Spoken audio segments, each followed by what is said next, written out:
क्या नहीं हो रहा दुनिया में, कौन अच्छा है कौन बुरा है, क्या कौन सा लीडर अच्छा है, तो ओपिनियन फर्निश होती है ना, तभी आप वोट देते हैं।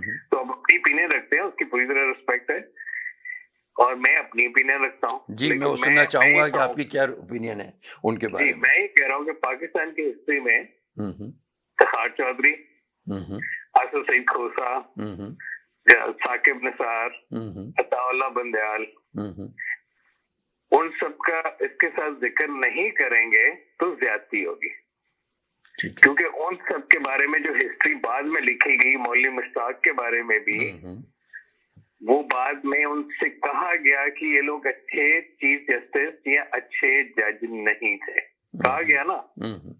साकिब निसार को कोई अच्छा समझता है? सिर्फ पीटीआई वाले अच्छा समझते, ठीक है। साहब बंदयाल को कोई अच्छा समझता है? सिर्फ एक पॉलिटिकल पार्टी अच्छा समझती है, दूसरे नहीं अच्छा समझते। इसी तरह तखार चौधरी को कोई अच्छा नहीं समझता। तो ओपिनियन जो है वो डिफरेंस ऑफ ओपिनियन होता है, लेकिन आप ऑन द होल आके एक बंदे को आप होल्ड रखिएगा।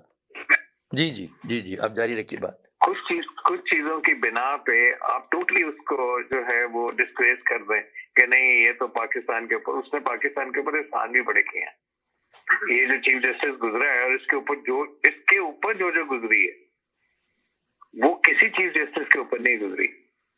इसकी फैमिली को बुला के इसके ऊपर इल्जाम लगाया गया, उसको कटहरे में खड़ा किया गया, उसकी फैमिली को कटहरे में, उसने उसके अच्छा उन्होंने इल्जाम की तरदीद तो नहीं हुई अभी तक? नहीं, इल्जाम की तरदीद हो गई, वो कुछ भी प्रूफ नहीं हुआ।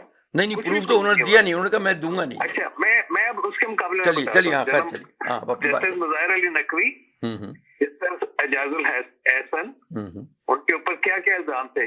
चले गए ना रिजाइन करके, आते सामना करते, रिजाइन करके ना जाते, जो रिजाइन करके चले जाते हैं तो फिर उनके ऊपर वो आर्टिकल नहीं लगता, ठीक है। तो अब आप जितने भी चीफ जस्टिस का जिक्र करें ना, तो उसके साथ सिर्फ फाइज ईसा को ना, फाइज ईसा उनसे बहुत बेहतर थे, आपकी राय है, ठीक है ना। वो एक इंग्लिश में कहते हैं worst among the best, best among the worst. तो वो आप ये ना कहें कि वो जो ना पुराने लोग बड़े थे और ये बंदा जो खराब कर, इस बंदे ने पाकिस्तानी जुडिशियल सिस्टम को जितना मुस्तहकम, जितना अच्छा किया और जितना जेन्युइन किया, जितना इसका जो है वो, जिस तरह इसने प्रोसीडिंग्स की, जिस तरह ये केसेस इसने सुने, ये सुनहरे हरफों में लिखा जाएगा। ये मेरी अपनी ओपिनियन है, आपकी ओपिनियन जो मर्जी हो, लेकिन मैंने कहा मैं अपनी ओपिनियन भी दे दूं। अच्छा कि आपने इस जैसा चीफ जस्टिस जो है पाकिस्तान की हिस्ट्री में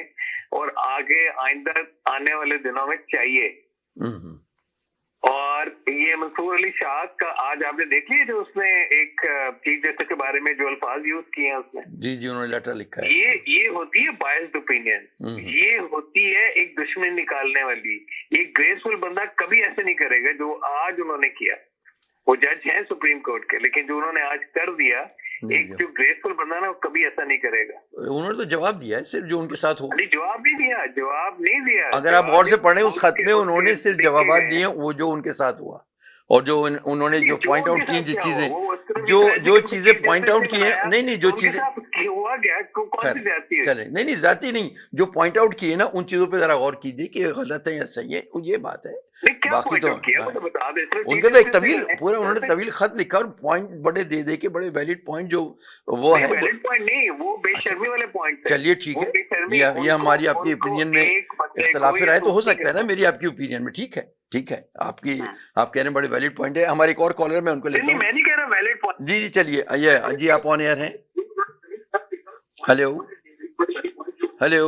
जी आप ऑन एयर हैं। मुझे दे रहे मौका? जी आप ऑन एयर हैं। जी अस्सलाम वालेकुम। कौन सा बात है? कहा कि मैंने इल्जाम लगाया आप पर।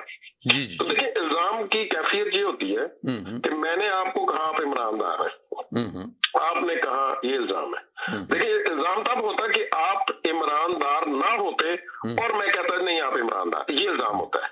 अगर आप ईमानदार हैं तो ये इल्जाम नहीं है। अब आप तस्दीक कर दे मैंने इल्जाम लगाया, क्या लगाया? नहीं, मैं तो कहा इसकी मैं तरदीद कर दी अभी, जैसे मैंने तो कहा कि मैं खुद इसकी तरदीद करता हूँ, क्योंकि ऐसा नहीं है।